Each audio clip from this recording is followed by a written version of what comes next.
नागपंचमीनिमित्त तुळजाभवानी मंदिरामध्ये आज पुरुषांच्या प्रवेशावरती निर्बंध लावण्यात आलेले आहेत। जुन्या प्रथेनुसार आज संध्याकाळी 5 ते 6 वाजेपर्यंत पुरुषांना मंदिरात प्रवेशबंदी असेल। नागपंचमीच्या दिवशी सुवासिनी महिलांकडून नागपूजन, पारंपरिक विधी आणि खेळ खेळले जातात आणि याच परंपरेनुसार प्रथेनुसार हा निर्णय घेण्यात आलेला आहे।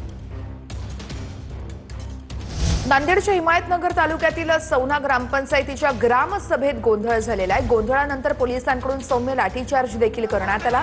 भ्रष्टाचाराचे आरोप करण्यात आल्यानंतर 2 गटात शाब्दिक वाद झाला होता। स्वातंत्र्य दिनी हिमायतनगरच्या सौनामध्ये ग्रामसभा आयोजित करण्यात आली होती आणि त्याच दरम्यान ही घटना घडलेली आहे।